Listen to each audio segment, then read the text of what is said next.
Un des problèmes auxquels se heurte le géologue est celui de l'arbre fossile, dont il existe quelques exemplaires en Australie, en Amérique et ailleurs. On peut en voir qui traversent verticalement plusieurs épaisseurs de houille. En voici par exemple un qu'on trouve dans une mine de charbon de Birmingham en Amérique. Certains ont jusqu'à 12 mètres de long et traversent plusieurs bancs de roches.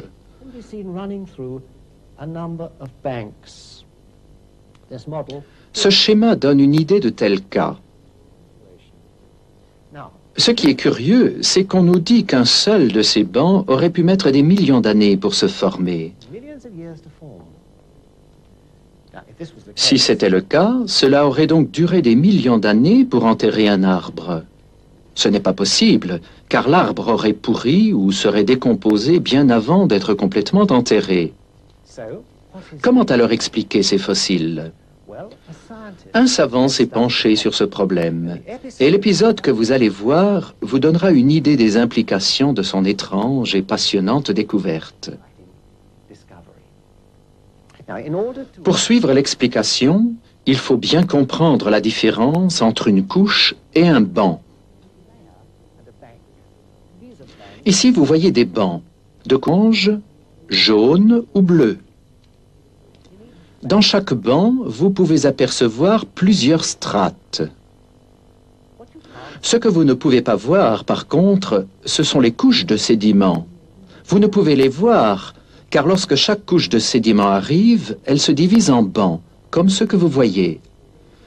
Si vous pouviez voir les couches, elles ressembleraient en gros à ceci. À la fin du film, vous comprendrez pourquoi il est essentiel de comprendre la différence entre les bancs et les couches. Non seulement vous aurez la solution au problème de l'arbre fossile, mais cela vous expliquera aussi pourquoi la théorie de l'évolution s'effrite.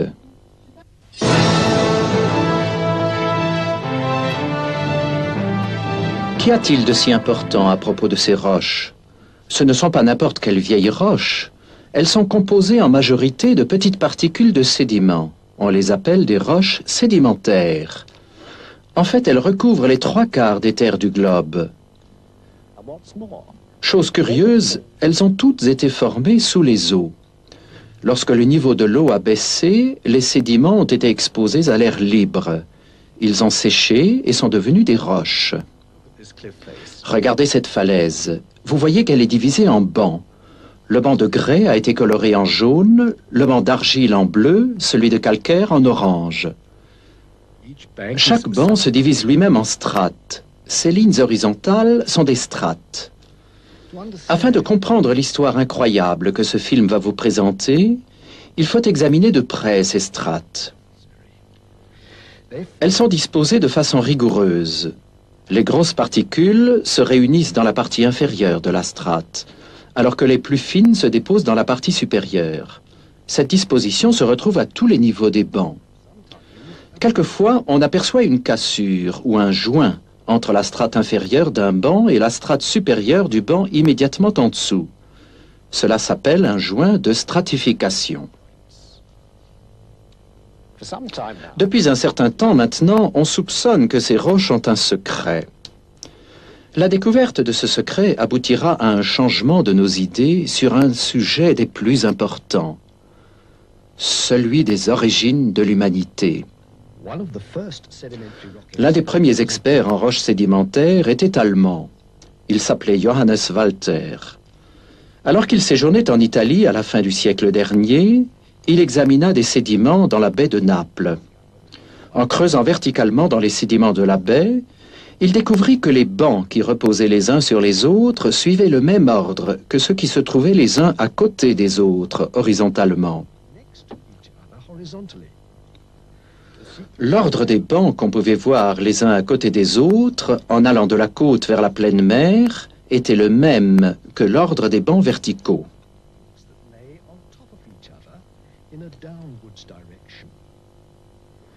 Il se rendit compte qu'on se trompait en affirmant que le banc du fond était nécessairement plus ancien que celui du dessus. Il devenait clair que tous les bancs, ceux du dessus, ceux du milieu et ceux du fond, étaient encore en train de se former. ils se formaient latéralement. Ainsi, une partie du banc supérieur avait le même âge qu'une partie du banc inférieur. Assez rapidement, Walter comprit la cause de cette formation latérale des bancs. Les particules de sédiments se déversant dans les mers, apportées par les rivières, les inondations et le vent, se trient entre elles selon leur taille. Les plus grosses particules, celles colorées en jaune, restent près de la côte. Les moins lourdes, en bleu, sont entraînées un peu plus loin, et les particules les plus fines, colorées en orange, sont emportées par les vagues et les courants encore plus loin. On peut voir que les couches de sédiments se déposent les unes à côté des autres. Les particules de sédiments dans les couches se trient suivant leur taille, dans les bancs de types variés de sédiments. Ceci pourrait être un banc de galets, celui-ci de grès, celui-ci d'argile. Ainsi, les bancs se forment latéralement. Ce morceau de banc, le plus proche de la côte, est plus ancien que ce morceau du même banc plus éloigné de la côte. Ainsi, cette partie du banc au fond a le même âge que cette partie du banc au-dessus.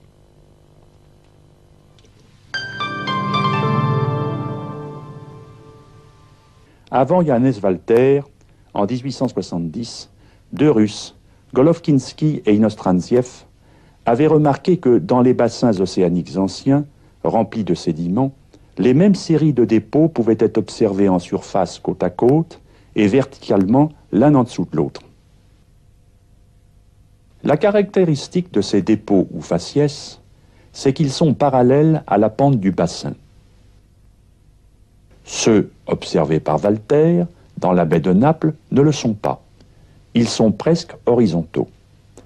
La raison en est qu'à part de petits changements dus aux marées, les séries de dépôts dans le golfe de Naples et ailleurs résultent d'une mer pratiquement toujours au même niveau. La position des dépôts de sédiments dans les bassins océaniques, tels que ceux observés par les deux savants russes, semblait résulter de changements de niveaux importants des océans. Le niveau de l'eau qui s'élève s'appelle une transgression. Le niveau de l'eau qui descend s'appelle une régression. Quand l'eau monte ou transgresse, ce qui peut être dû à des raz-de-marée, les sédiments se déposent parallèlement à la pente des côtés du bassin océanique. Les particules les plus grosses, en jaune, se déposent le long de la pente. Lorsque le niveau de l'eau baisse ou régresse, les particules les plus fines, en orange, se déposent le long de la pente.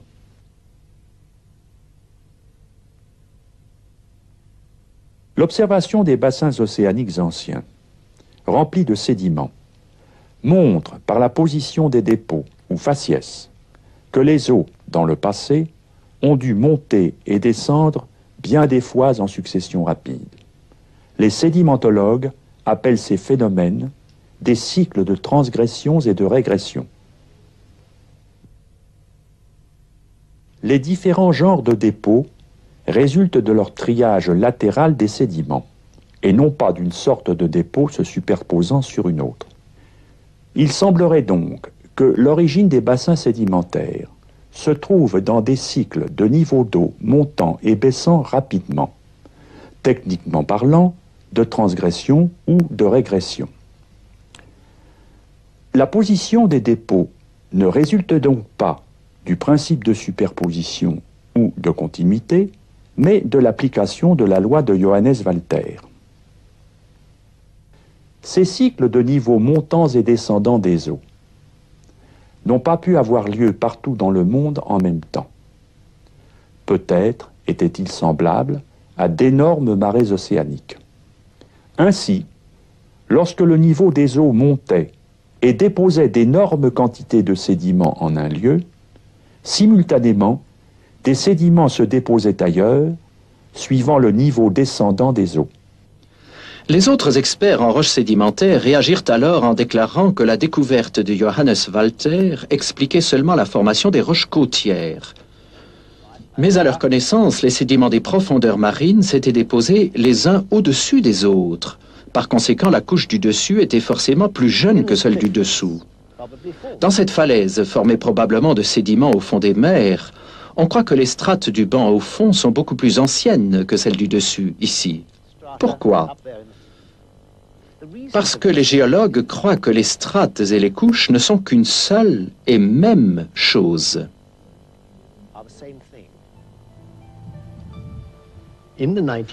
Dans les années 70 et 80, plusieurs échantillons de sédiments ont été ramenés en creusant le fond de l'océan Pacifique par le vaisseau le Glomar Challenger. Ces forages ont apporté la preuve que la découverte de Walter s'appliquait aussi bien aux sédiments provenant du fond des mers. Cela signifie que virtuellement toutes les roches sédimentaires du monde ont dû se former de la même façon. Qu'est-ce que cela signifie au juste? Tout simplement ceci. Prenez le Grand Canyon, celui du Colorado aux États-Unis. C'est le plus grand, le plus large, le plus profond, le plus long des canyons de la Terre. Sur ces côtes, on voit des bancs de sédiments, les uns sur les autres, sur toute l'épaisseur du bas jusqu'en haut. On dit que chaque banc indique un âge géologique. Mais ce que nous savons aujourd'hui, grâce à Johannes Walter et au forage du vaisseau le Glomar Challenger, indique que des parties de bancs différents peuvent avoir le même âge. Pourtant, certains ont beaucoup de mal à accepter cette découverte. Deux événements récents doivent lever tous ces doutes.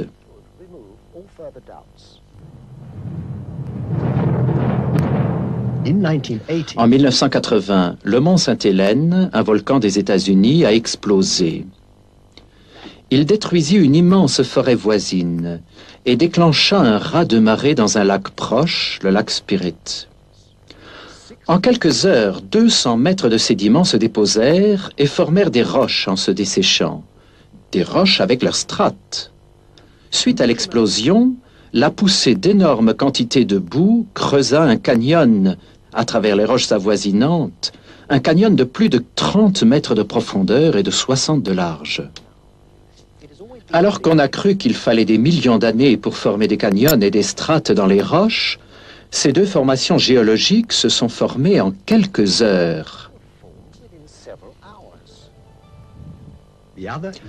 Le deuxième événement a eu lieu dans un laboratoire. Un sédimentologue français, Guy Berthaud, a découvert deux faits d'importance capitale. Le premier est celui-ci. Le sable s'écoulant de façon continue, que ce soit dans le vide, dans l'air ou dans l'eau, se trie alternativement en dépôts de petites et de grosses particules, qui ressemblent à des couches mais n'en sont pas. Un deuxième fait est apparu durant les expériences que Guy Berthaud a dirigées à l'Université du Colorado. En observant le dépôt de sédiments entraîné par un courant d'eau circulant dans un canal à parois transparentes, il a constaté que lorsque la vitesse diminuait, les grosses particules sédimentaires se déposaient seules, tandis que lorsqu'elle augmentait, des laminets se formaient. Ainsi, le granoclassement répétitif qui caractérise les strates n'est pas obligatoirement, comme l'ont cru les géologues, l'effet de couches successives, mais il peut être aussi bien l'effet des variations de vitesse, du courant d'entraînement des sédiments. Une autre découverte intéressante est celle-ci. Les joints ou les cassures entre les strates résultent de la dessiccation ou de l'assèchement des sédiments. On pensait jusqu'alors que ces cassures étaient dues à l'interruption de l'arrivée de sédiments. On croyait que la surface de la dernière strate déposée s'était durcie et que des années plus tard, de nouveaux sédiments avaient recommencé à se déverser et qu'ainsi une nouvelle strate s'était formée au-dessus de l'ancienne. Cette explication doit être abandonnée à cause de deux nouvelles découvertes. D'abord, comme l'ont montré les forages du vaisseau le Glomar Challenger, les sédiments du fond de la mer ne durcissent jamais, sauf après 300 mètres d'épaisseur de dépôt.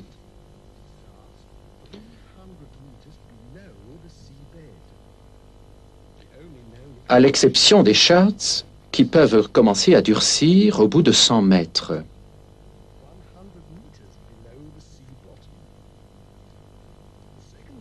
L'autre découverte faite en laboratoire montre que lorsque le niveau de la mer baisse et que les sédiments humides sont exposés à l'air, des cassures surviennent entre certaines strates suivant le procédé de dessiccation.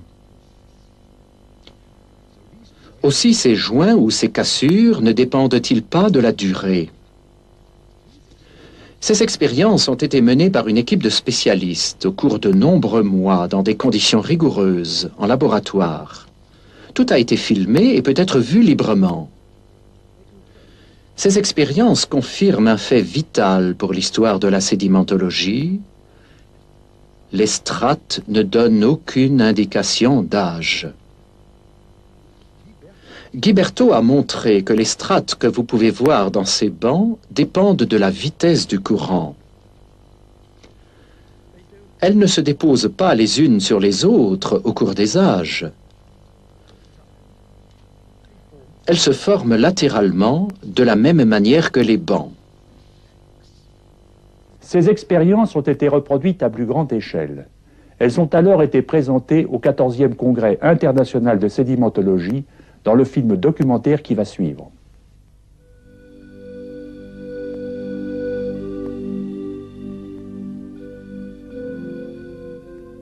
Les roches sédimentaires témoignent du passé préhistorique de la Terre. Leurs caractéristiques principales comprennent des strates distinctes de matériaux relativement homogènes, formés lors de périodes sédimentaires interrompues, supposées de longue durée. À l'échelle microscopique, les roches sédimentaires montrent une succession de particules fines et grossières sous forme de laminées. Les roches sédimentaires étant formées lors de la décantation de particules dans l'eau, il est instructif de réaliser quelques expériences fondamentales de stratification au laboratoire d'hydraulique. Un mélange hétérogranulaire de sables fins en blanc et de sables grossiers en noir est utilisé pour les expériences. Considérons le roulement d'une sphère sur un plan horizontal. Le rayon de la sphère est R, la masse M, la vitesse angulaire oméga et la vitesse de translation V égale au produit de la vitesse angulaire oméga par le rayon. Le moment d'inertie de la sphère est donné par 2/5 du produit de la masse et du carré du rayon. L'énergie cinétique du mouvement est donnée par la formule suivante. E est égal à 7/10 du produit de la masse et du carré de la vitesse. À une certaine vitesse V, l'énergie cinétique devient directement proportionnelle à la masse M. On en conclut que l'énergie cinétique d'une grosse particule est plus élevée que l'énergie cinétique d'une petite particule.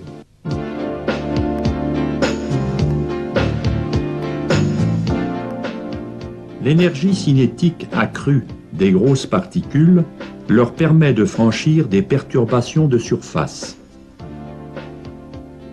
Considérons un mélange homogène de grosses particules en noir et de petites particules.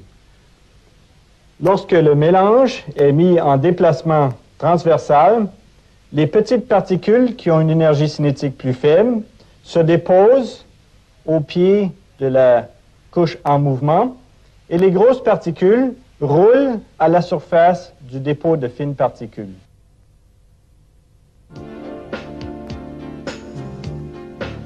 La ségrégation de particules survient lors du mouvement latéral du mélange hétérogranulaire. Les grosses particules en noir roulent à la surface d'une pellicule de particules fines de même densité en blanc. Les mélanges cisaillés à l'angle de frottement interne démontrent également les mêmes caractéristiques de ségrégation. La question fondamentale de la lamination est la suivante. La nature produit-elle une ségrégation répétitive sous une alimentation sédimentaire continue? Examinons d'abord les conditions submergées. L'écoulement turbulent autour des particules a conduit les chercheurs à croire que la lamination résulte de la périodicité cyclique de la turbulence. La même expérience de sédimentation à l'air montre les mêmes caractéristiques de lamination sous forme de ségrégation répétitive. De plus, l'épaisseur des laminés s'accroît avec le taux d'alimentation du mélange hétérogranulaire. On remarquera que les laminés sont en pente avec un angle d'environ 30 degrés. Le vide absolu étant à moins 760 mm de mercure, l'hypothèse de turbulence est mise à l'épreuve sous un vide partiel à moins 560 mm de mercure. La lamination devient clairement visible dans l'absence quasi totale de tout fluide ambiant.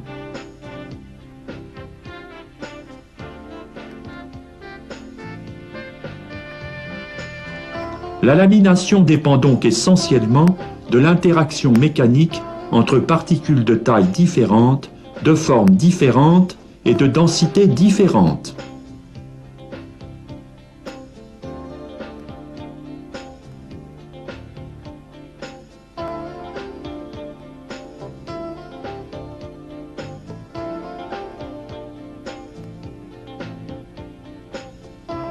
Sous l'eau, la lamination s'observe lors d'une accumulation graduelle de particules sur une surface parfaitement plane. Regardez attentivement cette même séquence de lamination en mouvement accéléré.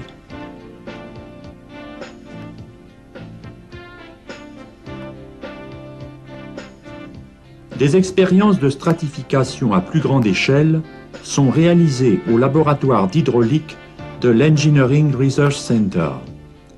Un canal mesurant 20 mètres de longueur et 1,30 m de largeur recircule 30 mètres cubes d'eau et 8 tonnes d'un mélange hétérogranulaire de sable.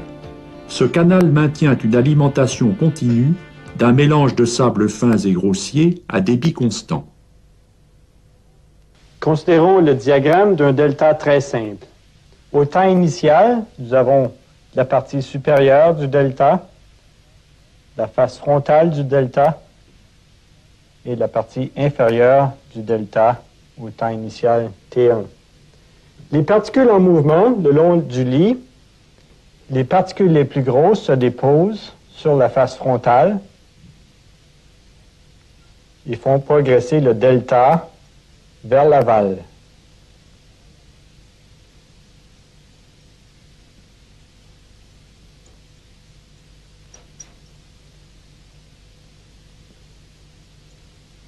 Les particules les plus fines se déposent sur la partie supérieure et les parties en suspension se déposent sur la partie inférieure, indiquée ici. Au temps T2, le profil s'est déplacé tout simplement vers l'aval. Un nouveau temps T2. L'accumulation de particules entre les temps T1 et T2 représente donc une couche sédimentaire.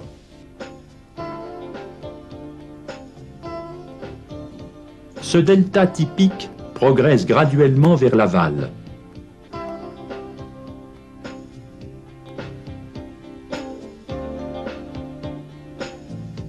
Une vue agrandie montre la lamination de particules fines du dépôt de surface. L'épaisseur du dépôt de surface décroît vers l'aval en approchant la face frontale du delta. Après un long intervalle de temps, on observe les caractéristiques principales de la stratification, avec les particules fines au-dessus, les grosses particules au milieu et les particules fines au-dessous. Il est important de comprendre que la chronologie de formation des dépôts dépend des couches sédimentaires et non des strates.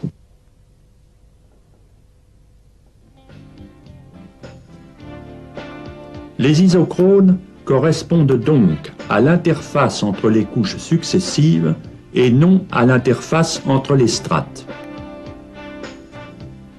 L'épaisseur des strates est fonction du changement de transport solide qui survient dans un écoulement graduellement varié.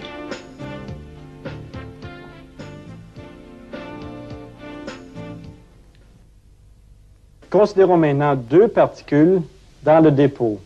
Une particule en A, dans la strate supérieure, et une particule B, dans la strate inférieure.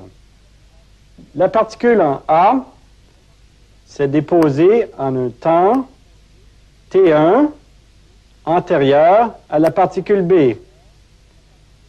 La particule B s'est donc déposée après la particule A dans la strate supérieure.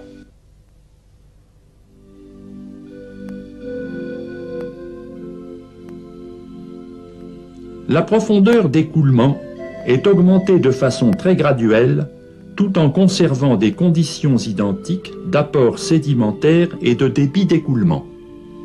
Un dépôt substantiel s'accumule en fonction du temps, avec prédominance de delta, de dunes et de rides en phases divers de développement.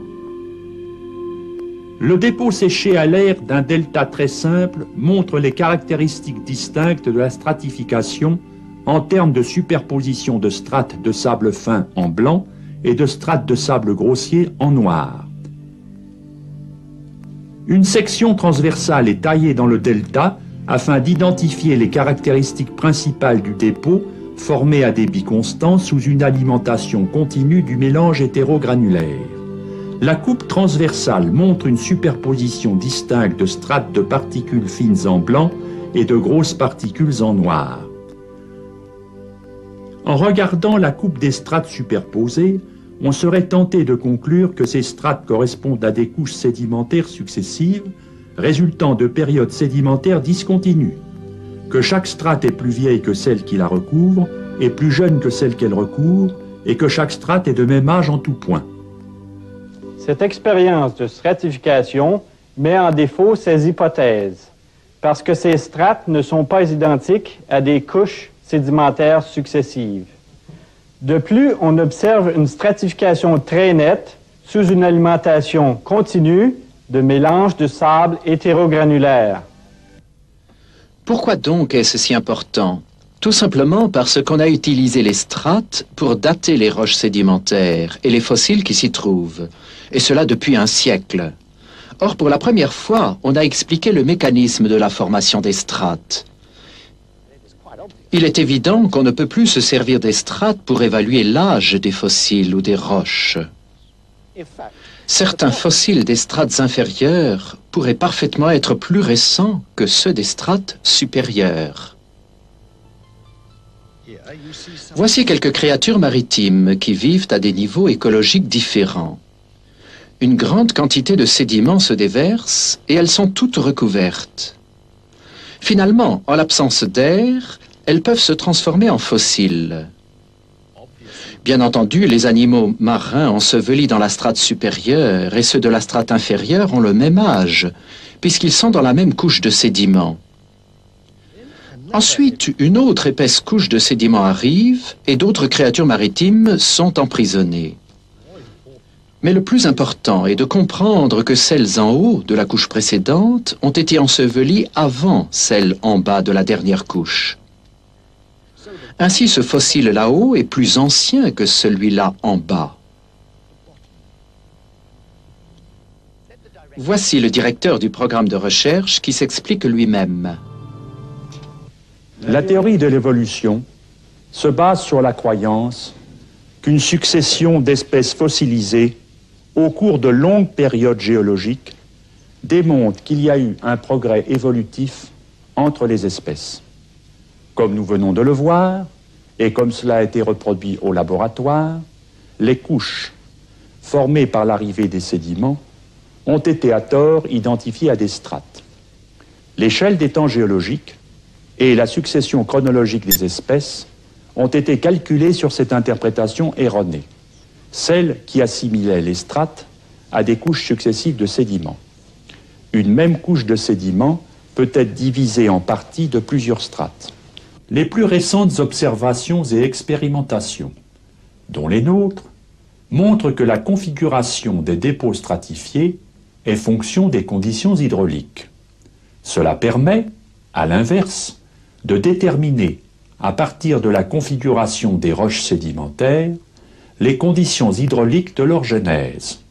De ce fait, l'échelle des temps géologiques est remise en question dans ses fondements, et par conséquent, la succession chronologique des fossiles induisant la théorie de l'évolution. La position des fossiles dans les roches pouvant correspondre à la zonation écologique des espèces marines. Quel âge a la Terre? Des millions d'années ou seulement quelques milliers? Que nous dit la datation radiométrique sur l'âge des roches? La science de la chimie physique peut éclairer ces questions. Le professeur Boudreau, qui enseigne la chimie inorganique et physique dans une université de la Nouvelle-Orléans, en Louisiane, a approfondi ce sujet et devrait pouvoir nous éclairer.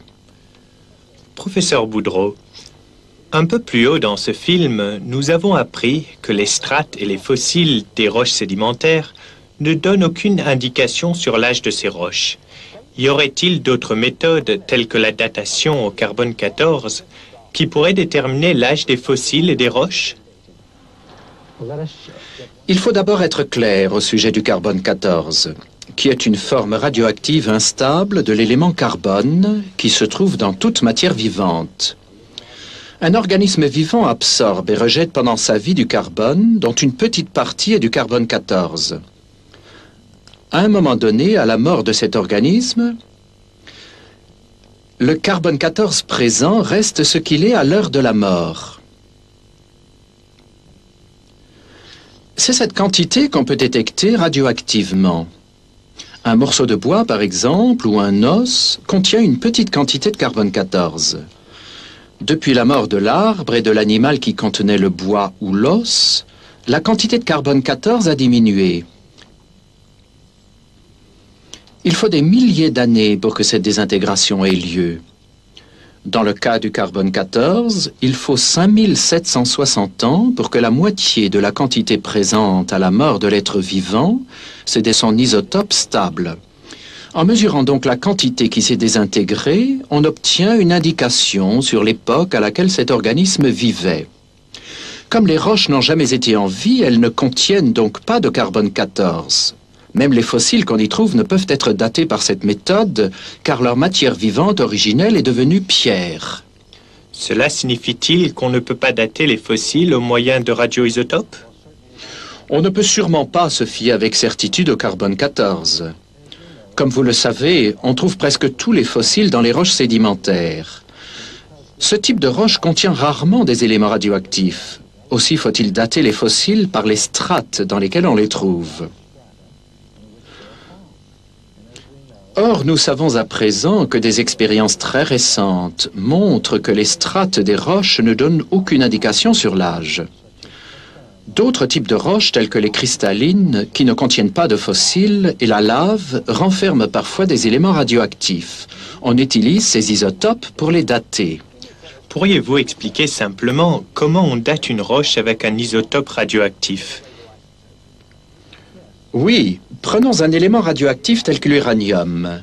Cet élément se désintègre très lentement en élément non radioactif, le plomb.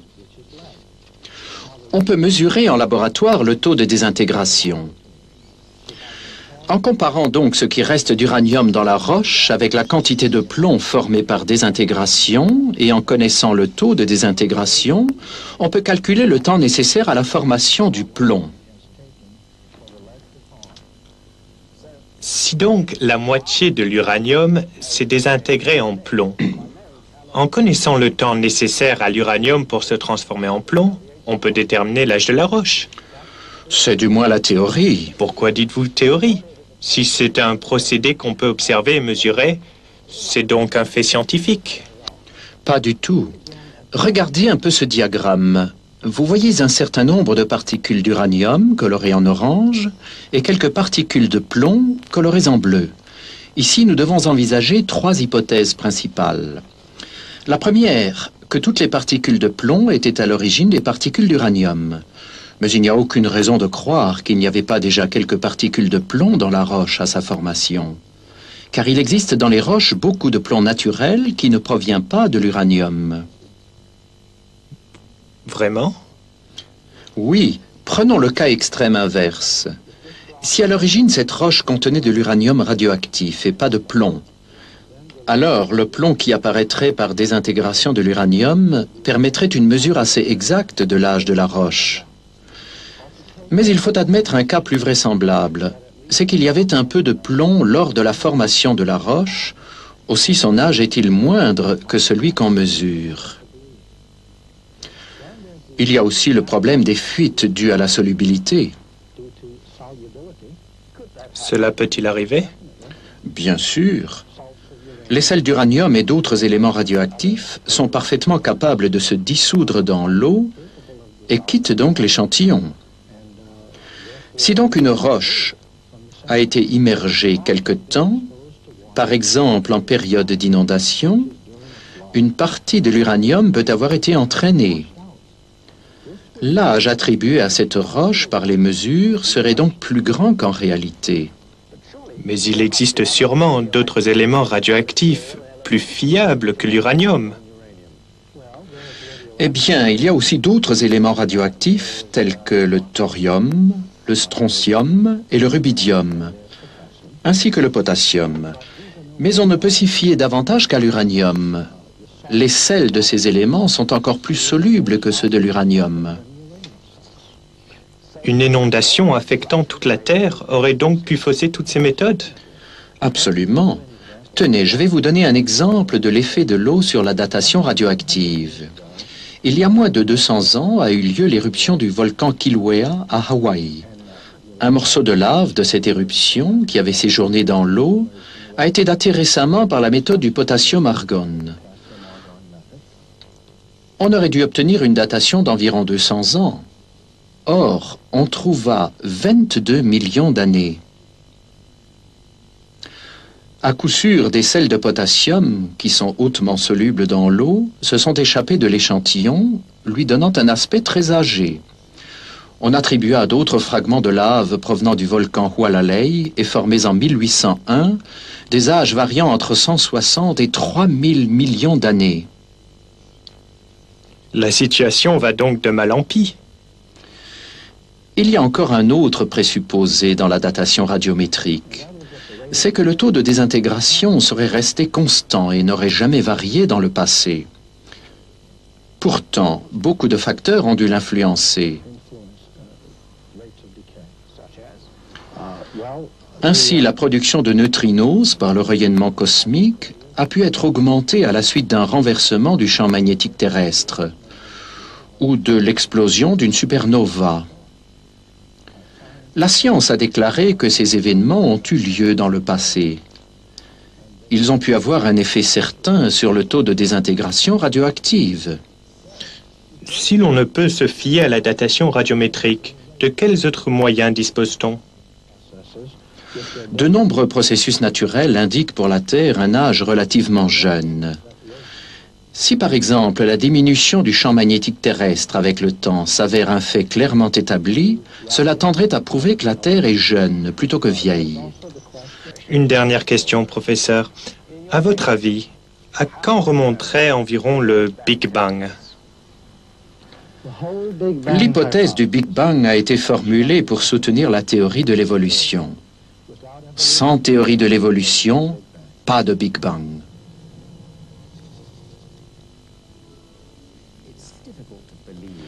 Il est tout de même difficile de croire que tous ces biologistes, zoologistes et autres savants puissent se tromper. Après tout, ils ont été formés dans les meilleures universités. Peut-être que le professeur Maciej Giertych de l'Académie des sciences de Pologne, appartenant à l'Institut de dendrologie et enseignant la génétique des populations à l'université de Torun, pourra nous éclairer. Un vrai savant tire ses conclusions de l'observation et des données expérimentales. Les scientifiques étudiant la génétique, la cytologie, l'anatomie et d'autres domaines des sciences expérimentales sont sûrs et dignes de foi, quoi qu'ils pensent par ailleurs de l'évolution. C'est la démarche de la science, mais il faut se méfier dès que quelqu'un se proclame expert en évolution. Pourquoi dites-vous cela? Parce que l'évolution n'est pas une science, mais une philosophie. Les savants se fient les uns aux autres, aussi acceptent-ils souvent ce que déclarent les évolutionnistes, à savoir que l'évolution est une science. Mais ce n'est pas vrai. Que la théorie de l'évolution soit une science n'est qu'une opinion de certains théoriciens de la biologie ou philosophes. N'y a-t-il aucune preuve scientifique à l'appui de l'évolution? Ce qu'on prétend être une preuve de l'évolution est le fait indéniable que tout organisme a des parents, au moins un parent. Quand on applique cette vérité à l'époque où n'existaient ni fourmis, ni grenouilles, ni hommes, cela conduit au postulat non scientifique que la première fourmi provenait d'une non-fourmi, la première grenouille d'une non-grenouille, le premier homme d'un non-homme, et ainsi de suite. Pourquoi dites-vous que cela n'est pas scientifique? Parce que les données que nous possédons ne le prouvent pas. La science génétique établit clairement qu'un tel changement n'est pas possible. Les évolutionnistes vont encore plus loin. Ils déclarent que des êtres vivants proviennent de matière non vivante. Mais s'il n'existe aucune observation à la base de ce que déclarent les évolutionnistes, comment peuvent-ils convaincre tant de savants que l'évolution serait un fait scientifique? Leur principal argument est que de petites mutations positives ou bénéfiques s'opèrent dans les cellules de la reproduction et sont ensuite conservées par sélection naturelle. Ils soutiennent que ces mutations s'additionnent et amènent une espèce à évoluer graduellement vers une autre espèce.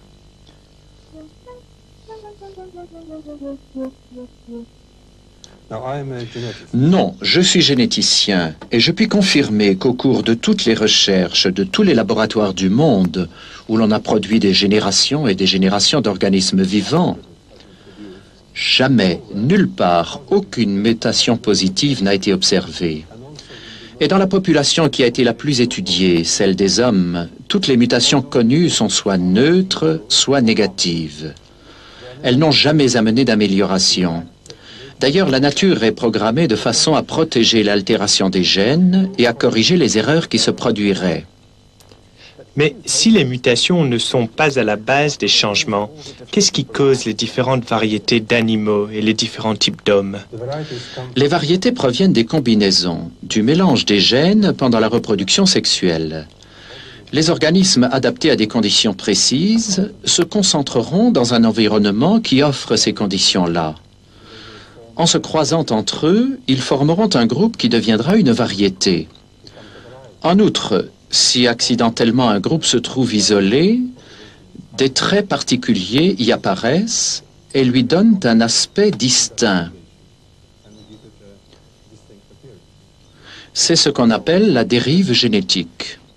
Mais ces variétés ne représentent-elles pas une certaine forme d'évolution? Beaucoup de gens soutiennent que par ce processus, de nouveaux types biologiques vont apparaître, mais ce n'est pas vrai. Tout ce qui se produit, c'est que quelques gènes ont été enlevés à la population globale et la population obtenue s'en trouve appauvrie. Son contenu génétique est amoindri. De plus, s'il n'y a pas de nouveaux gènes, il n'y a pas de potentiel pour de nouveaux organes ou de nouveaux organismes. On obtient seulement une variété différente d'une même espèce. Ce procédé est utilisé aujourd'hui dans l'élevage. Par sélection et isolation, on obtient de nouvelles variétés d'animaux et de plantes, par exemple des chevaux, des vaches, des chiens, des céréales, etc. On sélectionne ce qui est utile à l'homme ou qui présentent telles qualités qui ont un intérêt particulier pour nous. Mais ces populations sont des groupes restreints, très dépendants des conditions extérieures que l'homme leur réservera.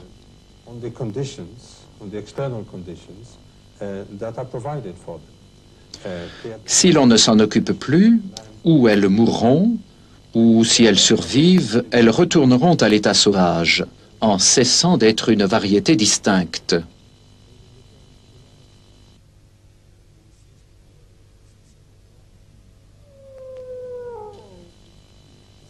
Alors, si les formes de la vie sont plus résistantes à l'état naturel, un changement qui se produirait dans la nature, aurait-il une bonne chance de durer?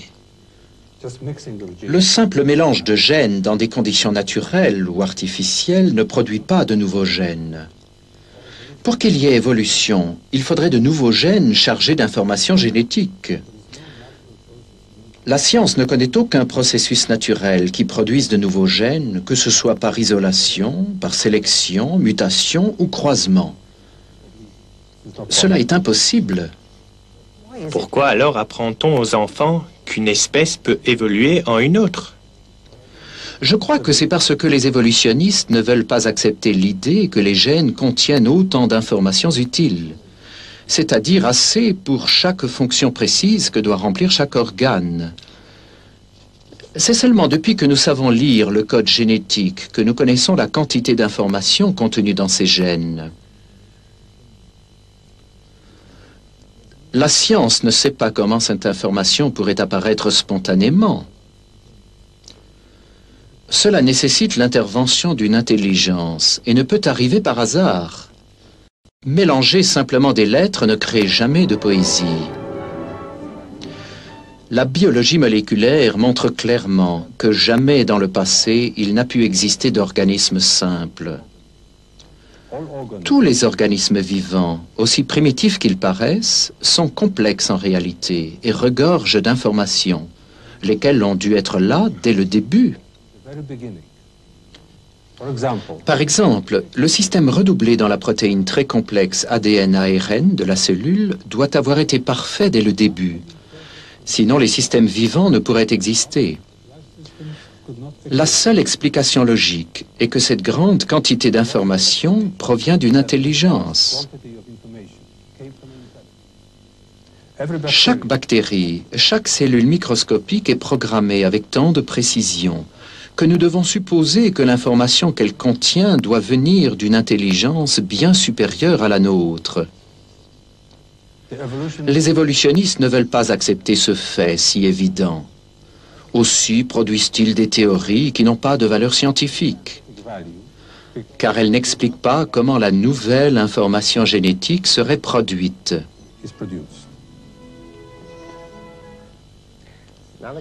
Il est curieux que les livres d'école et ceux d'histoire naturelle continuent d'affirmer que les savants acceptent l'évolution comme un fait scientifique. Le programme que nous venons de voir montre des savants qui s'opposent absolument à cette idée. Ils refusent même à l'évolution la qualité d'hypothèse scientifique. L'idée d'une évolution graduelle des hommes à partir de créatures telles que les singes australopithèques n'a aucun fondement et doit être rejetée. La complexité se trouve au commencement. Pour le généticien, c'est une preuve indéniable que l'évolution biochimique n'a jamais eu lieu. Donc la théorie de l'évolution n'a aucun fondement dans la géologie. De nombreux processus naturels indiquent pour la Terre un âge relativement jeune. L'évolution n'est pas une science, c'est une philosophie. Nombre de savants arrivent à la même conclusion. Ils déclarent que si on continue à croire à la théorie de l'évolution, malgré l'évidence incontestable qui s'y oppose, c'est bien pour une raison philosophique et non scientifique.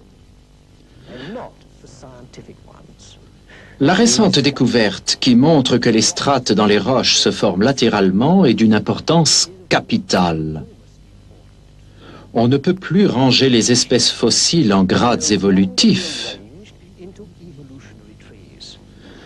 Cela explique pourquoi on n'a jamais découvert de lien fossile entre les différents types d'animaux ou de plantes.